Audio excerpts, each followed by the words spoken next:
오늘의 사연 시작하겠습니다. 세상에 어떻게 이런 일이 일어날 수 있는지. 제가 작년에 겪었던 일은 헬리토픽감으로 정말 황당한 일입니다. 참, 누구에게도 속 시원히 털어놓을 수 없었는데 오늘 모두 털어놓고 다 내려놓으려 합니다. 전 올해 33살 먹은 이혼입니다. 참, 어디서부터 말을 꺼내야 할지. 전 재작년에 저보다 4살 어린 여자와 사내 연애 후 결혼하게 됐습니다. 전 와이프는 술을 좋아하고 노는 걸 좋아했지만 연애에는 서툴렀고 남자를 진지하게 만나본 건 처음이라며 저만 보면 수줍어하는 그 모습. 전 그 모습에 반했었죠. 저희는 비슷한 집안에 같은 회사에 뭐 서로 모난 거 없이 부족한 거 없이 비슷비슷하게 그냥 부탈하게 평탄하게 결혼에 골인하게 되었죠. 신혼여행은 하와이로 갔습니다. 전 와이프는 혼전 순결주의자라서 1년 연애 동안 별다른 진도를 빼지 못했기에 하와이에서 지냈던 그 밤이 첫날 밤이었죠. 네, 뭐 좋았습니다. 자세한 얘기는 생략할게요.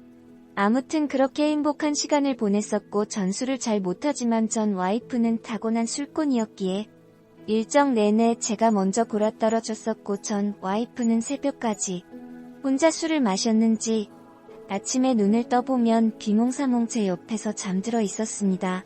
그렇게 즐거운 신혼여행을 끝 마치고 한국으로 돌아왔고 한 달도 안 되어서 전 와이프는 임신을 했습니다. 허니문 베이비였단 거죠. 근데 그땐 너무 좋아서 의심할 겨를도 없었지만 생각해보면 아직 아이 계획이 없어서 제가 피임을 했었는데 참 하나도 의심하지 않고 그냥 마냥 좋아한 제가 미련스럽고 바보 같네요. 전 와이프는 임신하자마자 일을 그만두고 집에서 태교를 시작했습니다. 임신부 요가니 임신부 마사지니 아주 여러 방면으로 관리도 받고 태교 여행 그런 것도 가야 한다고 해서 저기 가운 일본의 오키나와로 태교 여행도 떠났었죠.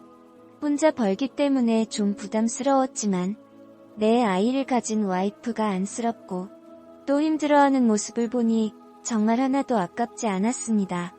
임신 막달쯤 되었을 땐 예약해뒀던 조리원이 마음에 안 든다며 걸어놓았던 예약금을 달리면서까지 무슨 유명하다는 조리원의 특실로 다시 재예약을 하더군요. 비용이 만만치 않았지만 그래도 해줬습니다. 내 아이를 가진 여자니까요. 임신 중에는 뭐가 먹고 싶니, 뭐가 하고 싶니? 새벽 2시든 3시든 전 와이프가 필요하다는 건 뭐든 다 사다 줬었습니다. 예, 정말 헌신했다는 거. 그거 말씀드리고 싶어서 이렇게 길게 주저리 했네요. 지금부터는 편의상 아내라고 칭하겠습니다. 이제 본론으로 들어가자면 3시쯤인가 아내가 진통을 시작했고 전 아내를 들쳐업고 병원으로 갔습니다. 저희 집에서도 첫 아이고 와이프 쪽 친정에서도 첫 아이라서 우리 부모님들 그리고 제 동생 장인어른 장모님 그리고 처제까지 온 가족이 다 모여서 아내의 출산을 기다리고 있었죠. 뱃속에 아이가 너무 크고 자궁문도 안 열리고 39주가 되도록 아이가 너무 위쪽에 있어서 의사도 그렇고 제왕절개를 하자고 해서 아내는 제왕절개로 아이를 낳기로 했었죠. 그렇게 아래는 수술실로 들어갔고 얼마 안 지나서 우왕하는 아기 울음소리가 들리길래 내 아이가 세상에 나왔구나 참 벅차더군요. 근데 한참 지나도 아이 얼굴을 안 보여주길래 뭐지 싶었습니다. 아내는 입원실로 이동하고 다른 가족들은 왜 아이를 안 보여주자며 병원에서 아우성이고 친구한테 듣기로는 수술실에서 바로 한번 아기를 보여준다는데 안 보여주길래 저도 뭐지 싶었지만 간호사가 되게 난처해 하면서 면회사 시간에 볼 수 있다고 그러길래 그런가 보다 싶어서 입원실에 간 아내의 손을 꼭 잡아주고 마취가 풀릴 때까지 같이 기다리고 있었죠. 마취가 풀린 아내는 절 보자마자 엉엉 울기 시작합니다. 오빠, 애기 봤어? 아니 이상하게 애기를 안 보여주네. 원래 이런 건가? 이 병원만 이런 건가? 알 수가 없네. 자기는 우리 아가 봤어? 아기를 봤냐고 물어보는데도 아내는 아무 말도 하지 못하고 꺽꺽 울기만 합니다. 장모님이 전 와이프 보고 왜 우냐고 아프냐고 간호사한테 무통주사 놔달라고 간호사만 연신 불러대고 우리 부모님은 그런 아내가 안쓰러워서 연신 등을 쓰다듬어주고 아내는 뭐가 불안 듯 계속 덜덜 떨고 지금 생각해도 어이가 없네요. 그 다음날 또 온 가족이 다 모여서 면회 시간에 맞춰서 아이를 보러 병원에 갔습니다. 아내는 가족들을 보자마자 아이 조금 있다 보자고 안 된다면서 꺽꺽거리고 도대체 얘가 왜 이러나 싶어서 병원에다가 빨리 아이를 보여달라고 온 가족들이 다 요구를 했죠.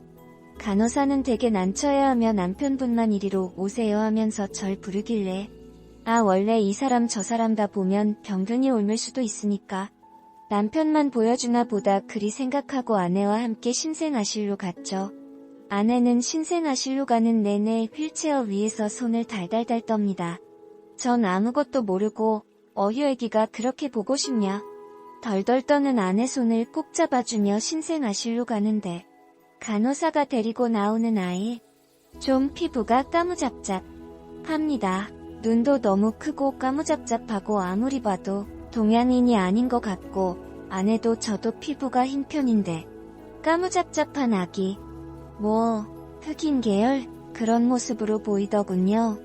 콩 심은데 콩나고 팥 심은데 팥나는 법인데 처음에 바보같이 선생님 아이가 바뀐 것 같은데 간호사에게 아이가 바뀌었다고 우리 아이를 데려다 달라고 하는데 간호사는 어쩔 줄 몰라 하고 아내는 갑자기 미안하다며 꺽꺽 웁니다. 오빠 미안해 정말 미안해. 전 상황 파악이 되질 않았고 멍하니 서서 아기를 바라보다가 그냥 밖으로 나와 버렸습니다. 밖에 나와서 연신줄 담배를 피고 참 이게 무슨 일인가 어찌된 일인가 한참을 생각하다가 병실로 들어가는데 병실 앞에서 고성이 오갑니다. 장모님은 무릎을 꿇고 내가 딸을 잘못 키웠다고 울고불고 우리 부모님은 이게 무슨 일이냐고 소리소리를 지르고 아내는 눈물만 꺽꺽 흘리고 전 그냥 병실로 들어가서 부모님 손을 이끌고 나와버렸습니다. 저게 내 아이든 어제 수술한 사람 붙잡고 할 얘기가 아닌 것 같아서요. 장모님은 절 보자마자 차서방 미안하네 차서방 얘기 좀 하게 우리가 잘못했네 차서방 애타게 절 부르시는데 전 대답도 안 하고 부모님을 모시고 병실에서 나왔습니다. 4일 뒤 아내가 퇴원을 하고 처가댁으로 와달라고 하더군요. 4일 동안 아내가 수백 통의 문자를 보내고 장모님의 수십 통의 전화를 했지만 전 하나도 답하지 않았습니다. 그냥 이혼 서류를 챙겨서 아내의 퇴원 당일 처가댁으로 향했죠. 그제서야 전 입을 열고 물었습니다. 어찌 된 일이냐고, 왜 피부색이 저러며 애는 코입이 외국인 같냐고. 그러자 아내가 하는 말이 오빠가 신혼여행 내내 밤 10시도 안 되어서 골아떨어져서 자길래 자기 혼자서 호텔바에 내려가서 술 한잔하다 보니 어떤 외국인이 와서 말을 걸었고 자기는 그때 너무 만취된 상태였기에 상황 분간도 못하고 그 남자에게 엎여서 어디 해변가에서 그 남자에게 당했다. 술이 너무 취했었기 때문에 난 그게 꿈인 줄 알고 아무 말도 안 했었는데 애가 태어나 보니 그게 꿈이 아니라 실제 있었던 일이구나. 이제 생각이 났다며 참말도 안 되는 핑곗거리를 늘어놓더군요. 장모님은 차서방 우리 딸도 당한 거네. 자네도 알지 않는가 우리 딸 제대로 된 연애도 한번 못해보고 자네한테 바로 시집 가는 거네. 실수지 않는가. 한 번만 용서해주고 아이는 내가 절대 자네 눈에 보이지 않게 잘 숨겨서 키우겠네. 원한다면 외국으로 보내던지 어디 아이 없는 부모들한테 입양을 보내던지 자네가 원하는 대로 해주겠네. 계속 연신 저에게 사정을 하시고 장인어른은 계속 한숨만 쉬시고 그 와중에도 정말 아내가 그 남자에게 당했던 거라면 용서해야 할까? 별의별 수백 가지 생각이 다 들더군요. 제가 아내에게 첫 남자인 건 맞으니까요. 전 고민해본다고 하고 집으로 돌아왔습니다. 그리고 집에 와서 신혼집에서 컴퓨터를 켜서 이것저것 검색을 해보는데 문득 아내가 의심스러워져서 아내의 네이버 아이디로 로그인을 해봤죠.